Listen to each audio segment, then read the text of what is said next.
देश के भविष्य प्रिय विद्यार्थियों, आप सबको सादर नमस्कार। आप सबको प्रथमतः नव वर्ष की अनेकानेक शुभकामनाएं सहित आप सबको बधाई। ईश्वर से प्रार्थना करता हूं कि आपका यह नव वर्ष मंगलमय हो और आपकी ज़िंदगी का सब पड़ाव शुभ हो। इसी वर्ष आप लोगों को परीक्षा देनी है फरवरी माह में, और फरवरी माह से आपकी परीक्षा जो आरंभ हो, उस परीक्षा में जब आप परीक्षा सेंटर में बैठें तो आपको तमाम प्रश्न हल करना आता हो, और जो भी प्रश्न आपसे परीक्षा में पूछे जाते हों उन सभी प्रश्नों का आप लोग सटीक से उत्तर दें और आप लोगों की परीक्षा की तैयारी परीक्षा के अंत तक पूर्ण हो जाए और आप सब इतना शानदार प्रदर्शन करें कि आपकी ज़िंदगी की तमाम रिक्तता जो है, जो खालीपन जो है, वो खुशियों से भर जाए और सफलता से सराबोर हो। इन्हीं शुभकामनाओं के साथ आज मैं पुनः हाजिर हूँ आपके बीच में। आज नव वर्ष के उपलक्ष्य में भी आपको मैं यह कहूँगा कि आप लोग नव वर्ष का जश्न मनाइए, मगर आप इस बात को मत भूलिए कि आपको एक दिन परीक्षा सेंटर पर जाना है। इसलिए आज के दिन भी उतनी ही तन्मयता से पढ़िए जितनी तन्मयता से आप लोग हर रोज अध्ययन करते हैं, क्योंकि एक विद्यार्थी की जिंदगी में किसी दिन अवकाश नहीं होता है, क्योंकि विद्यार्थी का जीवन त्याग, तपस्या और समर्पण से लैस होता है।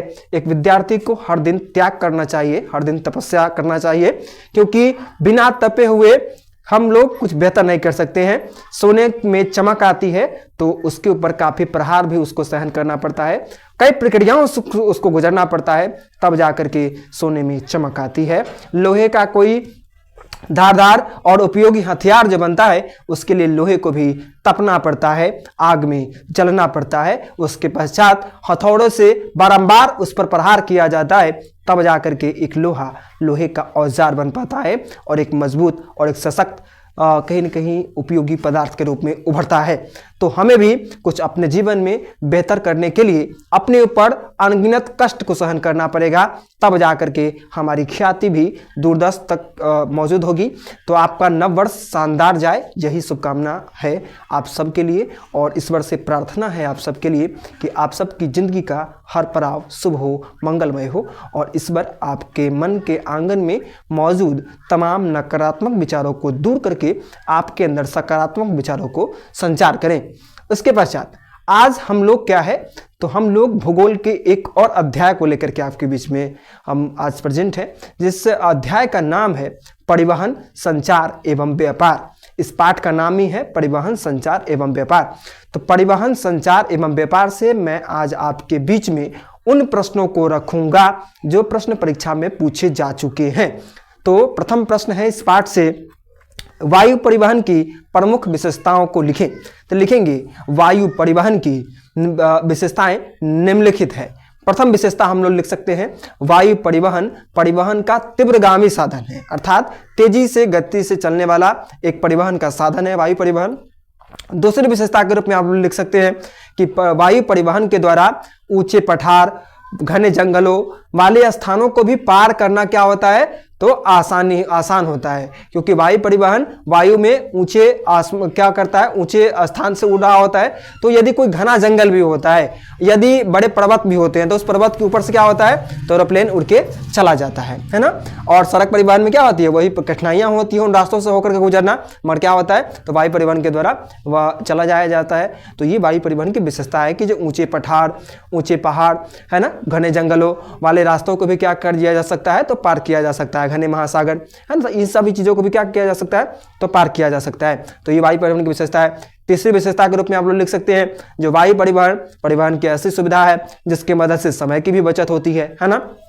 हम लोग घंटों के सफर को मिनटों में तय कर लेते हैं वायु परिवहन के द्वारा। तो ये वायु परिवहन की क्या है, तो विशेषताएं हैं। तो इन विशेषताओं को आप लोग लिख सकते हैं। इसके पश्चात अगला इंपॉर्टेंट प्रश्न इस पाठ से, भारत में सड़कों के प्रादेशिक वितरण का वर्णन प्रस्तुत करें। तो लिखेंगे भारत के सड़कों के प्रादेशिक वितरण को यदि हम लोग देखें तो हमें यह ज्ञात होता है कि भारत की हर एक हिस्सों का सड़क जो है सो सुदृढ़ नहीं है ना। तो लिखेंगे भारत के प्रादेशिक वितरण को यदि देखा जाए तो इस दृष्टिकोण से हम लोग देखते हैं कि महाराष्ट्र में सबसे अधिक पक्की सड़कें हैं, है ना। और उसके पश्चात उत्तर प्रदेश दूसरे नंबर पर है, फिर तीसरे नंबर पर उड़ीसा है, इसके बाद अन्य अन्य राज्य हैं जो कि अन्य प्रदेश हैं जो कि सड़क के मामले में पक्की सड़कें वहां पर हैं, मगर प्रथमतः महाराष्ट्र है, दूसरे स्थान पर उत्तर प्रदेश है, तीसरे स्थान पर उड़ीसा है, इसके पश्चात और अन्य राज्य हैं। और सबसे कम पक्की सड़कें जहां पर है वो है लक्षद्वीप, है ना। तो इस प्रकार ये प्रादेशिक वितरण आप लोग इसका उल्लेखन कर सकते हैं। इसके पश्चात अगला इंपॉर्टेंट प्रश्न है, सड़क परिवहन के गुण लिखें।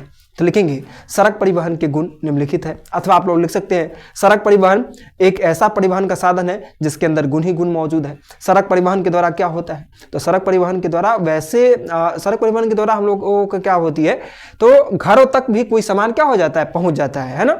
और सड़क परिवहन का एक साधन यह भी है कि आसानी से जो सामान नष्ट हो जाने वाला है ना, तो वो सामान भी हमें सड़क परिवहन के द्वारा जल्दी हमारे पास ससमय पहुंच जाता है और वो सामान खराब नहीं हो पाता है ना। तो ये सड़क परिवहन के क्या गुण है ना।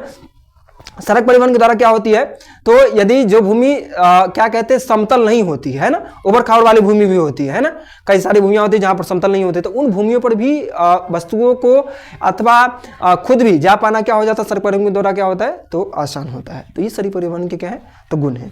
इसके पश्चात अगला इंपॉर्टेंट प्रश्न इस पाठ से, भारतीय अर्थव्यवस्था में परिवहन एवं संचार की महत्ता का वर्णन करें। तो लिखेंगे भारत विशाल जनसंख्या वाला एक देश है जहां पर परिवहन और संचार का माध्यम जो है सो अर्थव्यवस्था का मूल साधन कहा जा सकता है, क्योंकि आज बढ़ती हुई जनसंख्या आवागमन के लिए परिवहन के अनेक साधनों का प्रयोग करती है ना। साथ ही साथ संचार के साधन की लोकप्रियता भी है, सो आज जन जन तक पहुंच रही है।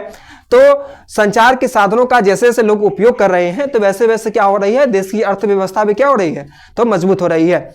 और परिवहन के साधन के परिवहन के अनेक साधन हैं जिन साधनों का प्रयोग करके लोग क्या करते हैं, तो वस्तु अथवा सेवाओं को एक स्थान से दूसरे स्थान तक लाने और ले जाने में कहीं न कहीं कार्य के रूप में अपनी एक अहम भूमिका अदा कर रहे हैं अर्थव्यवस्था को मजबूत करने में। तो इस प्रकार हम कह सकते हैं कि भारत के अर्थव्यवस्था को मजबूती प्रदान करने में परिवहन और क्या कहते हैं संचार का क्या है, तो अनमोल स्थान है, एक भिन्न स्थान है। इसके पश्चात अगला इंपॉर्टेंट प्रश्न है जो संचार किसे कहते हैं। तो लिखेंगे संचार एक ऐसा माध्यम है जिसके द्वारा विभिन्न प्रकार की सूचनाओं का आदान प्रदान एक स्थान से दूसरे स्थान तक किया जाता है। संचार के कई साधन होते हैं, जैसे दूरभाष हो गया, है ना, स्मार्टफोन हो गया, है ना, रेडियो है ना, टेलीविजन है, दूरदर्शन है, ये सब क्या है, तो ये सब संचार के साधन हैं। इसके पश्चात अगला इंपॉर्टेंट प्रश्न है, आयात एवं निर्यात में अंतर स्पष्ट करें।